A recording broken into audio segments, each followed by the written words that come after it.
Jonathan Steele, a reclusive billionaire known for his sharp business acumen, left an extravagant gala early to avoid the endless barrage of tedious speeches. Though his driver awaited him at the corner, Jonathan opted to take a short walk through the quiet city streets. Little did he know, his choice would lead him into an encounter that would forever alter his life. As he turned into a dimly lit alley, Jonathan's steps faltered.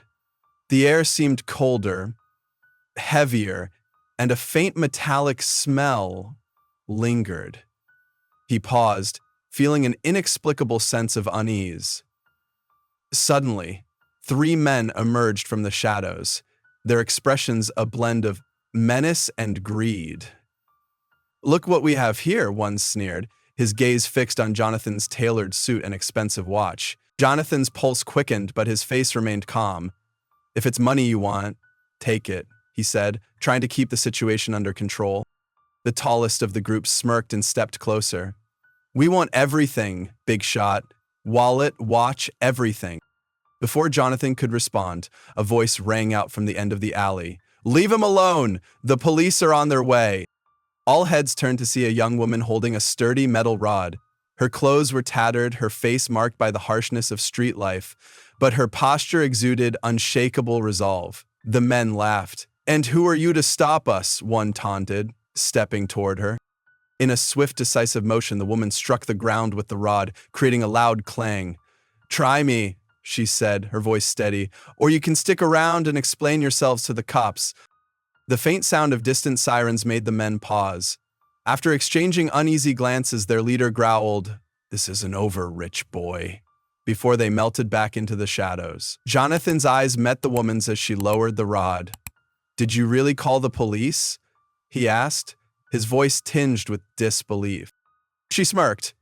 "No, but they didn't need to know that." Jonathan stared at her, taking in the worn clothes and tired eyes that belied her boldness. "Thank you. You didn't have to do that."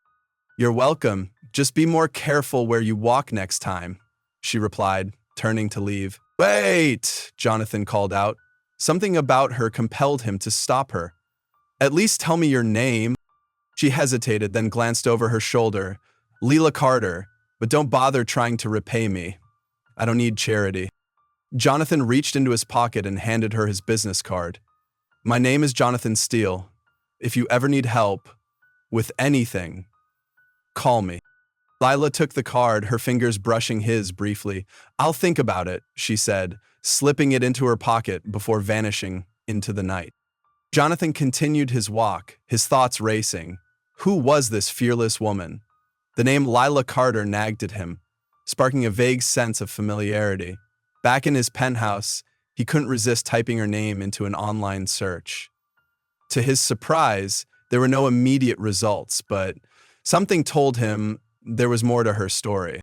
The next morning, Jonathan's thoughts were interrupted by meeting with his board of directors. But even amidst talks of mergers and acquisitions, his mind kept wandering back to Lila. That night, he found himself scanning through his company's philanthropic initiatives, wondering if there was a way to integrate people like her into his work. Meanwhile, Lila sat in a rundown shelter, staring at the business card. The pristine white card with Jonathan's embossed name and contact details felt out of place in her world of cracked walls and secondhand blankets. She thought about the man she had saved. Something about his demeanor intrigued her, a mix of confidence and vulnerability. As the hours passed, her internal debate raged on. Asking for help wasn't something she did lightly. But the shelter was closing in a week, and job prospects were slim. Her stomach growled, a sharp reminder of her dwindling options. Finally, she dialed the number. When Jonathan's phone buzzed, he answered without hesitation. "Jonathan Steele, speaking." "It's Lila from the alley." Her voice came through, guarded yet steady. Jonathan sat up straighter. "Lila, I'm glad you called. What can I do for you?" There was a pause. I need a job," she said bluntly. Jonathan smiled. "Can you meet me tomorrow at my office? We'll discuss it." The next day, Lila arrived at Jonathan's sleek corporate building. The contrast between her worn jacket and the gleaming marble lobby couldn't have been starker. She avoided the curious glances of employees as she was escorted to Jonathan's office, her teeth aching from the cold. Jonathan greeted her warmly, gesturing for her to sit. "Thank you for coming." Lila met his gaze, her eyes sharp and unyielding. "I'm not looking for handouts. I just need a chance." Jonathan nodded, impressed by her directness. "I respect that. What kind of work are you looking for?" "Organizing? Anything," she replied. "I'm good with numbers." Jonathan leaned back, considering her words. "I have an opening for a personal assistant. It's demanding work, but I think you're capable. Are you interested?" Lila's eyes widened. "Why would you offer me something like that?" "Because I believe in second chances," he said, simply. Lila started the very next day. Her arrival caused a stir among the staff, many of whom whispered about the unusual hire. But Jonathan didn't care. He had always trusted his instincts, and something about Lila told him she would be invaluable. Her first task was to reorganize Jonathan's chaotic schedule. She completed it with precision, earning a rare smile from him. "Well done," he said, handing her a new list of tasks. But as Lila settled into her new role, she couldn't shake the feeling that someone was watching her. Subtle things began to happen. A misplaced file, a suspicious glance from a coworker. It wasn't long before she overheard whispers in the break room. "Which is just a charity case," one employee said. "Why would Steele hire someone like her?" another replied. Lila clenched her fists but said nothing. She had dealt with worse. However, the tension only grew when an anonymous note appeared on her desk one morning. "You don't belong here." She showed the note to Jonathan, who frowned deeply. "I'll handle it," he promised. Despite the challenges, Lila's resilience shone through. Jonathan began to notice her uncanny ability to spot discrepancies in contracts and proposals.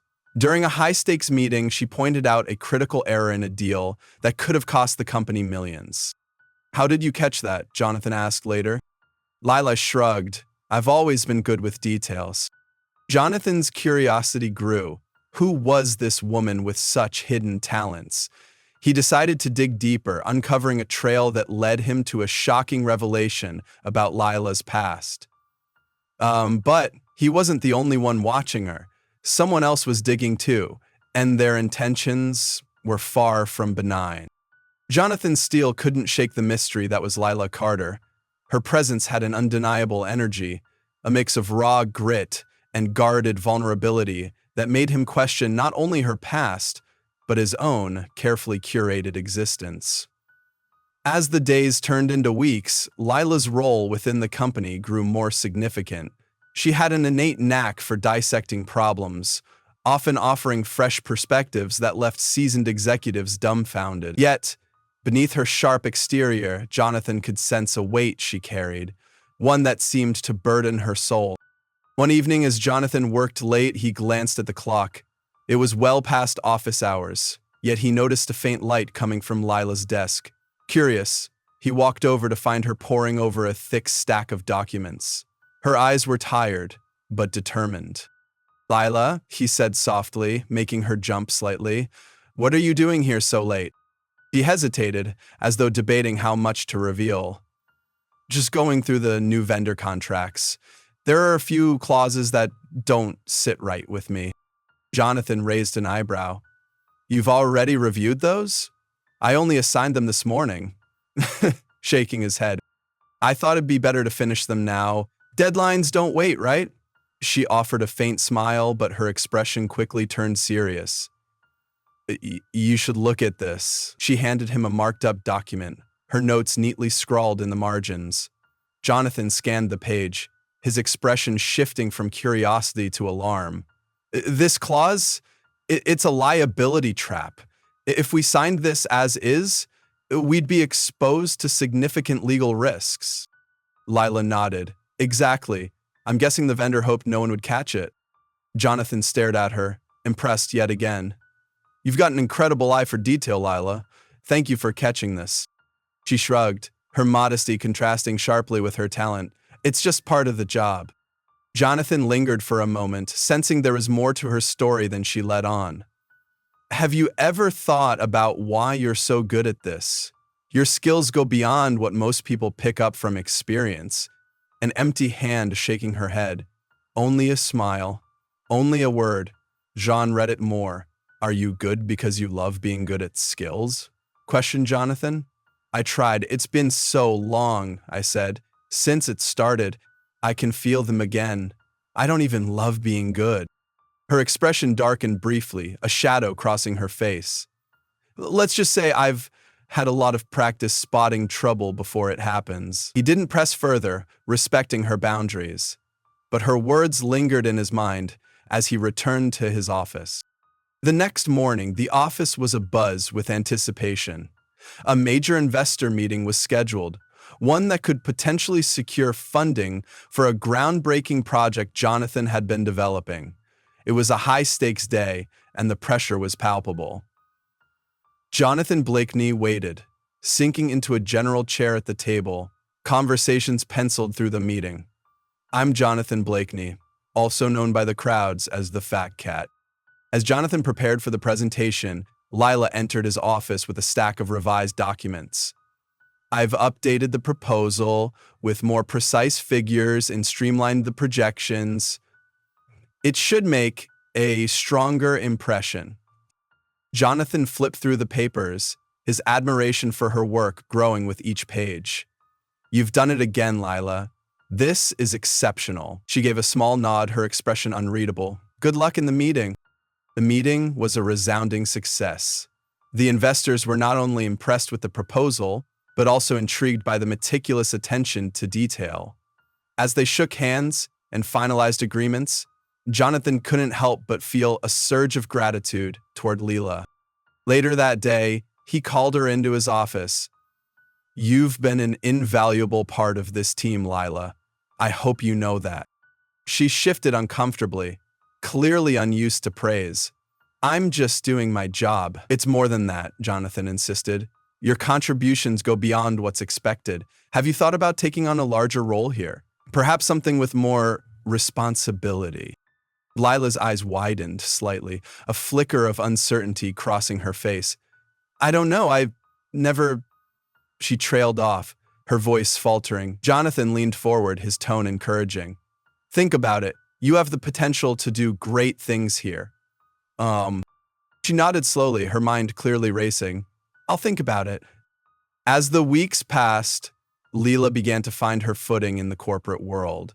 She tackled every challenge with determination, gradually earning the respect of her colleagues. But the whispers and sideways glances hadn't completely disappeared. Some employees still viewed her as an outsider, a charity case who didn't belong.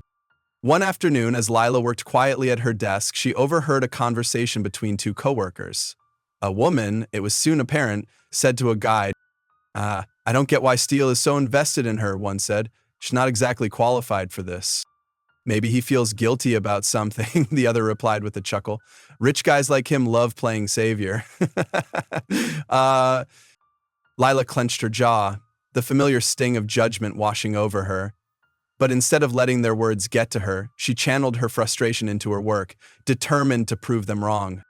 Meanwhile, Jonathan's curiosity about Lila's past grew stronger. Her skills and instincts were too refined to be mere coincidence. He discreetly hired a private investigator to dig into her background, hoping to uncover the truth without violating her trust. What the investigator found was both shocking and heartbreaking. Lila Carter had once been a promising student at a prestigious university, majoring in finance with top marks. But a series of personal tragedies had derailed her life. Her parents' sudden deaths in a car accident had left her with mounting debts and no support system. She had dropped out of school and spent years struggling to survive, taking on odd jobs and living in shelters. Jonathan was deeply moved by her story.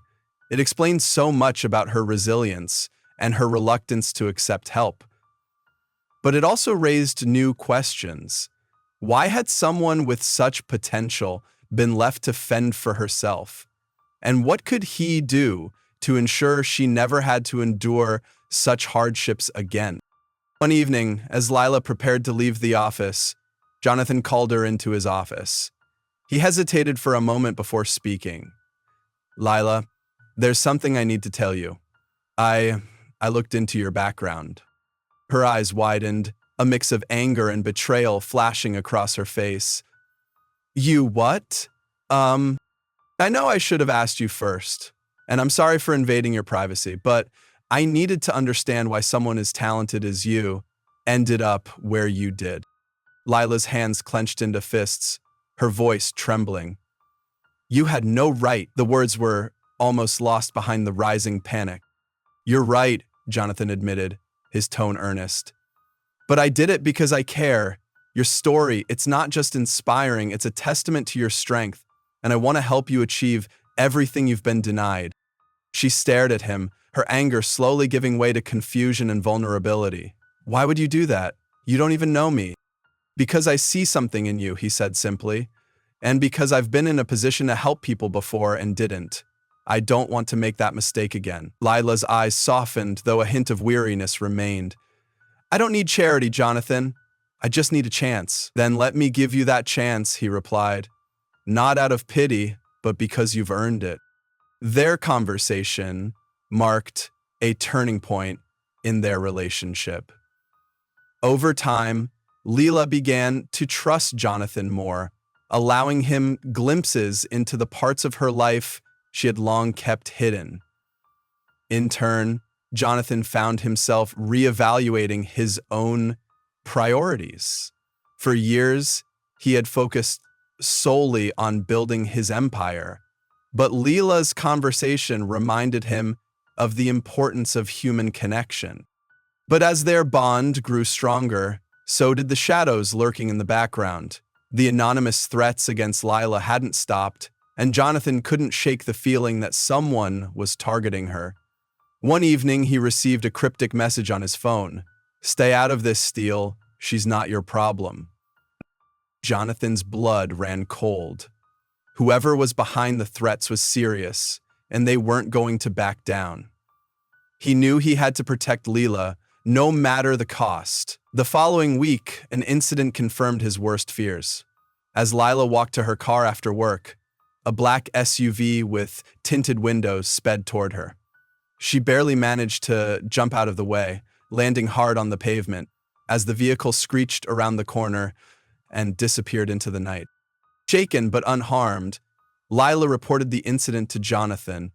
His jaw tightened with anger as he listened. The incident left her questioning who could be behind the threats. As she and Jonathan delved deeper into the mystery, they uncovered a web of corruption and deceit that went far beyond what either of them had imagined. What started as a chance encounter in a dark alley was quickly evolving into a battle against forces determined to keep Lila from reclaiming her life. And as Jonathan and Lila faced each challenge together, they began to realize that their lives were more intertwined than they could have ever anticipated. Jonathan Steele could feel the tide shifting around him. The encounter in the alley that night had been the catalyst for a chain of events that now consumed much of his attention. His once orderly world of boardrooms and corporate strategies had been disrupted by the mysterious force that was Lila Carter. As she navigated her way through the corridors of his company, Jonathan became increasingly aware that Lila's presence was no coincidence. Neither were the dangers lurking in the background. It started with the small things: misplaced files, unusual glitches in his systems, and whispers of discontent among the staff. Jonathan noticed the way some employees eyed Lila with suspicion or disdain. It angered him more than he cared to admit. But his focus remained on the threats, the cryptic notes, the near accident with the SUV, and the growing sense that Lila was in someone's crosshairs. We need to get ahead of this, Jonathan muttered to himself one evening as he reviewed a dossier prepared by his security team.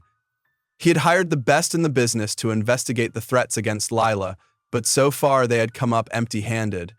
Whoever was targeting her was meticulous and patient.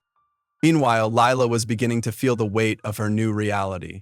Though she had grown accustomed to the whispers and sideways glances from her colleagues, the threats were harder to ignore. The incident with the SUV had left her shaken, though she refused to show it. She'd faced worse in her life, and she wasn't about to let fear dictate her actions. One evening, as she worked late in the office, she noticed an unfamiliar man lingering near the elevators. He wore a janitor's uniform, but something about him didn't sit right. His movements were too deliberate, his gaze too watchful. Lila's instincts kicked in, and she quickly slipped into a nearby stairwell, pulling out her phone to call Jonathan. "There's someone in the building," she said in a low voice. "He's pretending to be a janitor, but I'm sure he's not." Jonathan's response was immediate. "Stay where you are. I'll send security to your location." Minutes later, the building security team intercepted the man. He claimed to be a new hire, but when pressed for identification, he bolted. The incident only heightened Jonathan's resolve to protect Lila. "This is getting out of hand," Jonathan said later that night as he and Lila reviewed the security footage in his office. "Whoever is after you isn't going to stop. We need to figure out who they are and why they're doing this." Lila nodded, her expression steely. "I'm not running from this, Jonathan. If they want to come after me, let them. But I'm not going down without a fight." Jonathan couldn't help but admire her courage. "You won't have to fight them alone," he said. "We'll get through this together." The following week, Jonathan decided to bring in an old friend, a private investigator named Marcus Hayes. Marcus had a reputation for solving cases that no one else could. He was sharp, resourceful, and unafraid to bend the rules when necessary. "You're telling me someone's targeting your new assistant?" Marcus asked as he sipped his coffee in Jonathan's office. "And you're sure it's not just some disgruntled employee?" "Ha ha." Jonathan shook his head. "It's bigger than that. The threat started almost immediately after she started working here, and the SUV incident wasn't random." Marcus leaned back in his chair, his sharp eyes narrowing. "All right, I'll look into it. But I'll need full access to everything. Her background, your staff, the company's records. If there's something or someone lurking in the shadows, I'll find them." As Marcus began his investigation, Lila continued to prove her worth at the company. Her ability to spot discrepancies and propose innovative solutions had earned her grudging respect from even the most skeptical employees. But the threats hadn't stopped. Another note appeared on her desk one morning. "You should have stayed in the gutter where you belong." Leah brought the note to Jonathan, her jaw clenched. They're not going to stop, are they?" Jonathan's expression was grim. "No, but neither are we." One evening, as Marcus sifted through Lila's background, he discovered something intriguing. A name kept appearing in her past: Daniel Keller. He was a former business partner of Lila's father, a man who had disappeared shortly after her parents' deaths. Marcus dug deeper and found a series of suspicious financial transactions that suggested Keller might have had a hand in their demise. "Jonathan, I think we found our lead," Marcus said during a late-night meeting. "Keller had everything to gain from your assistant's downfall. If he's behind the threats, it's likely because he sees her as a threat to whatever dirty secrets he's hiding." Jonathan's jaw tightened. "Then we need to find him." As Jonathan and Marcus worked to track down Keller, Lila began to piece together fragments of her own past. She visited old haunts and contacted people she hadn't spoken to in years, determined to uncover the truth about her parents' deaths. The journey was painful, but it also reignited a fire within her, a desire for justice that she'd long buried beneath layers of survival. One evening, as she walked through a quiet park, her phone buzzed. It was Jonathan. "We found him," he said. "Keller's been hiding out in a small town upstate. Marcus is already on his way there." Lila's heart raced. "I'm coming with you." "Lila, it could be dangerous." "I don't care," she interrupted. "This is my fight too."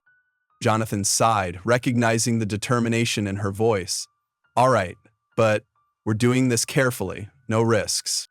The confrontation with Keller marked a turning point in the battle for Lila's future.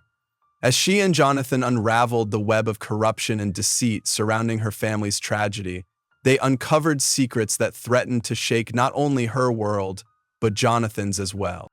What had started as a chance encounter in a dark alley had evolved into a fight for justice, redemption, and survival. And as the shadows deepened, Jonathan and Lila realized that their lives were forever intertwined, bound not by circumstance, but by a shared determination to face the darkness together. The days following Marcus's discovery were marked by sleepless nights and a growing sense of urgency. Jonathan and Lila found themselves pulled into a whirlwind of planning, strategy, and reflection. The pieces of the puzzle were beginning to align, but the stakes had never been higher. Jonathan had always prided himself on his ability to maintain control, to keep his world ordered and predictable, to keep his schedule predictable and predictable, hitting the books daily at 4 days, and to have the world scattered on the ground stand alone would be unmanageable and fragmental. The pieces of the puzzle were beginning to align, but stakes had never been higher. Jonathan had always prided himself on his ability to maintain control. But now, with Lila's life in danger and a web of lies threatening to unravel everything he'd built, he realized that control was an illusion. The morning of the trip to find Daniel Keller dawned with a heavy fog that seemed almost prophetic. Jonathan had insisted on a convoy for safety, 2 SUVs with tinted windows, a driver, Marcus, and a pair of security personnel. Lila sat in the passenger seat of the lead vehicle, her posture tense, but her eyes sharp. She was dressed in a black leather jacket, jeans, and sturdy boots, a practical outfit that mirrored her no-nonsense determination. "You ready for this?"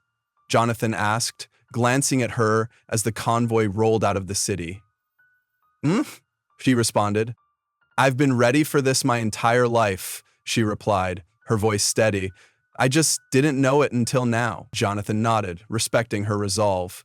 But he couldn't shake the nagging worry in the back of his mind. This wasn't just a confrontation. It was a gamble, and the stakes were dangerously high. Marcus, seated behind them, leaned forward. "Keller's last known address is in a small, run-down motel just off the highway. My sources say he's been keeping a low profile, but he's got connections. This won't be a walk in the park." "I'm not expecting it to be," Lila said without turning around. "I just want answers." The convoy pulled into the gravel lot of the motel shortly after noon. It was a bleak, unassuming place, the kind of establishment frequented by drifters and those who didn't want to be found. Jonathan's security team spread out, scanning the area with practiced efficiency. Marcus led the way to Keller's room, a dingy unit at the far end of the complex. Jonathan glanced at Lila. "Stay behind me." She shook her head. "Not a chance. There might be..." He didn't argue. Instead, he gestured for Marcus to proceed. The private investigator knocked on the door, his knuckles rapping against the peeling paint. There was no response. He knocked again, louder this time. "Daniel Keller," Marcus called out. "We know you're in there. Open the door or we're coming in." Still no response. Marcus exchanged a glance with Jonathan and nodded to one of the security guards, who stepped forward and forced the door open with a swift kick. The room was empty, or so it seemed at first glance. The blinds were drawn, casting long shadows across the threadbare carpet. A faint smell of stale cigarettes hung in the air. Marcus entered cautiously, his hand resting on the butt of the pistol holstered under his jacket. Lila followed, her eyes scanning every detail. Her gaze landed on a stack of papers on the nightstand, old invoices, scribbled notes, and what appeared to be a map. She grabbed the map, her breath catching as she recognized the markings on it. This is where my parents' accident happened," she said, her voice trembling. "Why would he have this?" Jonathan moved to her side, his jaw tightening. "Because it wasn't an accident." Before anyone could respond, the sound of tires screeching outside snapped them to attention. Marcus rushed to the window and peered out. "Damn it," he muttered. "We've got company." A black sedan had pulled into the lot, its windows as dark as the SUVs in Jonathan's convoy. 4 men emerged, all dressed in dark clothing, their movements sharp and purposeful. One of them carried a crowbar, another a gun. "Security, hold your positions," Jonathan barked into his earpiece. "Do not engage unless fired upon." Marcus pulled his pistol and crouched near the window. "Looks like Keller's friends decided to pay us a visit." Lila clenched her fists, her mind racing. "They're here for the map. They know we found something." "Stay down," Jonathan ordered. "This is going to get messy." The first gunshot shattered the motel's uneasy silence. One of the men outside had opened fire, sending Jonathan's security team scrambling for cover. The air filled with a deafening roar of gunfire and the acrid smell of burnt powder. "Marcus, get her out of here," Jonathan shouted. "I'm not leaving," Lila protested. "This isn't up for debate," he snapped, his tone unyielding. "Go." Reluctantly, Lila followed Marcus as he led her through the back door of the motel room and into the woods beyond. The sound of gunfire faded as they ran, replaced by the crunch of leaves underfoot and the pounding of her own heartbeat. "Where are we going?" she asked, struggling to keep up. "Someplace safe," Marcus replied. "Jonathan can handle himself. Right now, our priority is keeping you alive." Back at the motel, Jonathan and his security team managed to gain the upper hand. The attackers were subdued, their weapons confiscated, but Keller was still nowhere to be found. Before they knew what happened, they heard the loud bomb bang of gunfire. Jonathan stood in the middle of the wreckage, his suit rumpled and his face grim. He pulled out his phone and called Marcus. Marcus called. He was working on a financial arrangement. "Do you need my help?" "Status?" he demanded. "We're clear," Marcus replied. "Heading to the safe house." "Good, keep her there. I'll deal with the rest." Hanging up, Jonathan turned to the captured men. "Who sent you?" he demanded, his voice cold and commanding. The man with the gun smirked but said nothing. One of the security guards stepped forward, his expression dark. "Want me to loosen his tongue?" Jonathan hesitated. He wasn't one for violence, but the stakes were too high to play by the rules. "Do it." The guard grabbed the man by the collar and shoved him against the wall. "Talk," he growled, "or this gets a whole lot worse for you." "It was Keller. He said you'd come looking for him, told us to slow you down." "Where's he now?" Jonathan pressed. "I don't know. He took off yesterday. Said something about tying up loose ends." Jonathan's stomach dropped. He knew exactly what that meant. The safe house was a cabin, deep in the woods, surrounded by nothing but trees and silence. Lila paced the small living room, her nerves frayed. Marcus stood by the window, his pistol in hand, ever vigilant. Sorry, why isn't he here yet?" Lila asked, her voice tinged with worry. "We'll be fine," Marcus assured her. "Jonathan's tougher than he looks." But Lila wasn't convinced. She'd seen the fire in Jonathan's eyes, the determination that bordered on recklessness. He wouldn't stop until he found Keller, no matter the cost. Her thoughts were interrupted by the sound of a car pulling up outside. She rushed to the window and saw Jonathan stepping out of the SUV, his expression a mix of relief and exhaustion. "Thank God," she murmured, running to the door. As Jonathan entered the cabin, Lila threw her arms around him. "I'm fine," he said, cutting her off, "but Keller's on the move. We need to act fast." "What's the plan?" Marcus asked. Jonathan glanced at Lila, his gaze steady. "We end this. Tonight." The coordinates on the map led them to an abandoned warehouse on the outskirts of town. It was a massive, crumbling structure, its windows shattered and its walls covered in graffiti. Jonathan, Lila, Marcus, and the security team approached cautiously, their footsteps echoing in the empty space. Inside, they found Keller waiting. He was older than Lila remembered, his hair gray and his face lined with age. but his eyes still held the same cunning gleam she'd seen in old photographs. "So you finally found me," he said, his voice dripping with mockery. "Took you long enough." Lila stepped forward, her hands clenched into fists. "Why? Why did you do it?" she asked. "Why?" Keller repeated with a laugh. "Because your father was a fool. He didn't have the stomach for the kind of deals that make real money. So, I took what was mine." "And my parents?" Lila demanded, her voice trembling. "Was their death an accident? Or was it you?" Keller's smile faded. "It was necessary," he admitted. "They were in the way." "What are you going to do with the bands?" Keller's hesitancy asked. "We need them for flips and records. I'm sure you're watching everything I say, so I apologize in advance if I'm doing anything that will hurt your chances." Lila lunged at him, but Jonathan held her back. "He's not worth it," he said quietly.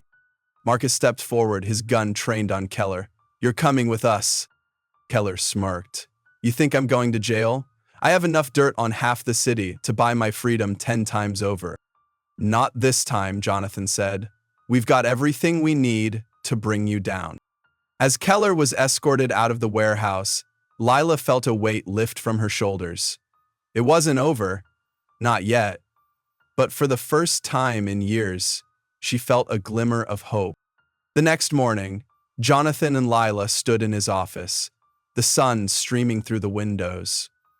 Keller had been handed over to the authorities, and Marcus was already working on securing the evidence they'd gathered. "I have some more questions, if that's fine with you," he said. "You did it," Jonathan said, his voice filled with quiet pride. Not our fault, Mento," the old woman said, then stood and wiggled a finger. As they looked out over the city, they knew that the fight wasn't over. But they also knew that, together, they could face whatever came next. Enjoy this video? There's another incredible one right here. Subscribe now to make sure you're the first to see all our newest stories.